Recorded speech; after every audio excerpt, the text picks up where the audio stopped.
glad to have you join us on the Media News on OGTV, the People's Daily. I am Dominic Agbea.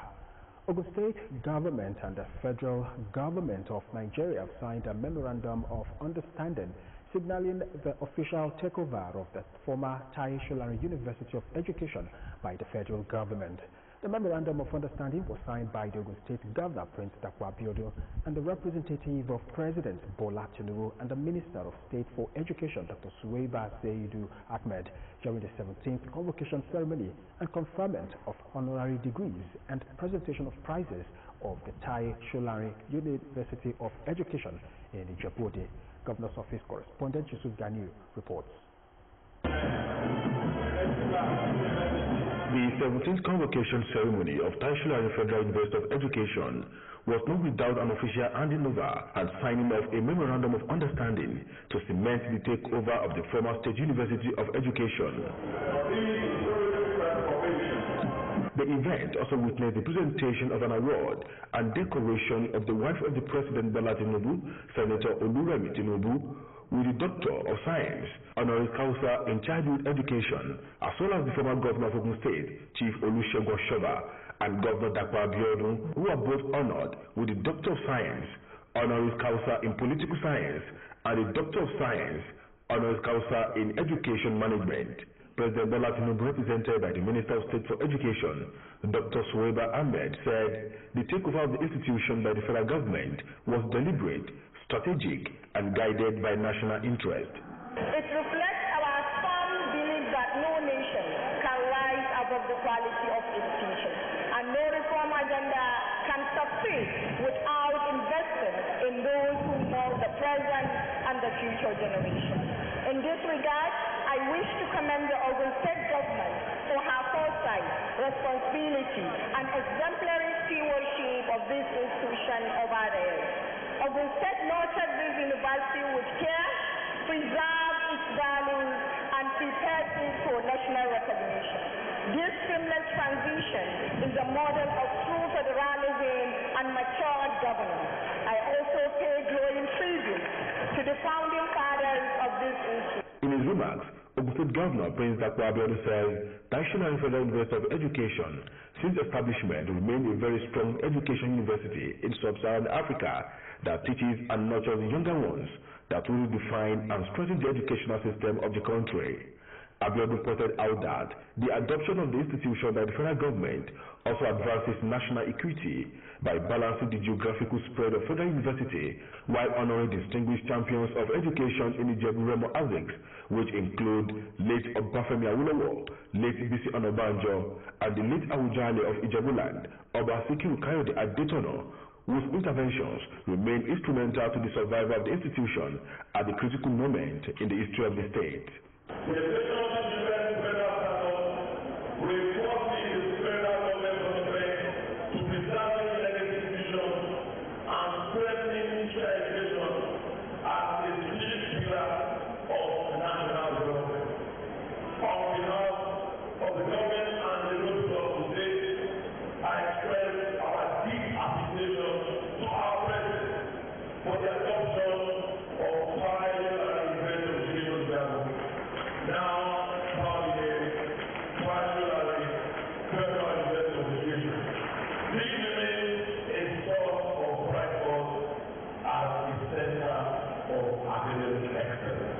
In her acceptance speech, wife of the president, represented by the wife of the vice president, Dr. Nana Shetima, said the honor holds a special meaning to her as it comes from the Premier University of Education in Nigeria. She thereafter donated 50 million naira endowment fund for the overall best graduate female student of the institution as part of its support to all courses that promote education and well-being of women, children, and the youths. Education remains the foundation of individual empowerment and national transformation. Throughout my journey in life, I've been committed to promoting access to quality education and lifelong learning opportunities for all. I am humbled by this recognition. Under the renewed hope agenda of His Excellency, President Bola Ahmed Tinubu GCFR, education remains an essential pillar of national development with a clear recognition that sustainable development begins with quality teaching and learning. The institution thanked President Bola Tinubu for becoming the visitor to the university following the adoption of the institution in March 2025. Yusuf Ganiyu, OGTV News. The people of Imbekwafon local government area say they are much favored by the Prince Dapò Abiodun administration and will continue to stand by the government. At an inauguration of a 2.5-kilometer road at Afon, a cross-section of the people affirmed that the socio-economic development in the area is top-notch. Represented member of Prince Dapò Abiodun's loyalists and All Progressives Congress faithful, they have come to appreciate a man who has changed political and socio-economic narrative for them for better. It brings joy, togetherness, unity, and hope. Hope that tomorrow will be better. It shows that whatever is being enjoyed in other parts of the state can also be enjoyed here. This is probably the farthest point that we have from the capital, apart from maybe water side. So for us to have this kind of thing here, I mean, it's a good thing. I must appreciate the governor especially for facilitating and ensuring that all that is being done in the state from the federal government are actually brought, especially in the Badatu. All of us have seen a very good project. Thank God for the government of APC, the government of Asiwaju Bola Ahmed Tinubu. Imbekwafon is no more at the backyard of the world. By the construction of that road, we are the four. We are the four. We are not at the background again. We are the four. We are foregrounded. We are foreground now. Everybody, we are now becoming economic power of this state by the construction of that road. They say APC is the party where they are much favored in terms of infrastructure and promises that align with their beliefs. About 64 years that this road has been abandoned, but we are very happy to see Prince Dapò Abiodun to reconstruct the road for us. If you can see the people, they are very happy. Títí lásìkò Dàpọ̀ báyìí, títí la gbogbo ibi tí kò títí bẹ́ẹ̀, ó ń la kọjá báyìí, ó ń gbà báyìí, tó ń la kọjá, títí wọ Àfọ̀n. Àwọn kan ti ṣèjọba kọjá, àwọn irú títí eléyìí. Well, it is part of the democratic dividend of the APC-led administration. And of course, people can see it here. One is here, you can see the one in Lagos, you can see the one everywhere, almost everywhere in Nigeria. So it means that the APC-led administration is performing. Our community, they were very happy to our excellency, the way it's developing our rural area. So we appreciate it, especially we transporters. Women to say they have gained so much from Okowo Dapò and other government initiatives and called on the government to sustain the tempo. Wọ́n tẹ̀síwájú láti ràn wá lọ́wọ́ láti gbé iṣẹ́ wa lárugẹ láti gbé okòwò wa ní àrùgẹ torí òun là ń tẹ̀lé àǹfààní ẹ̀ náà là ń jẹ títí di òní.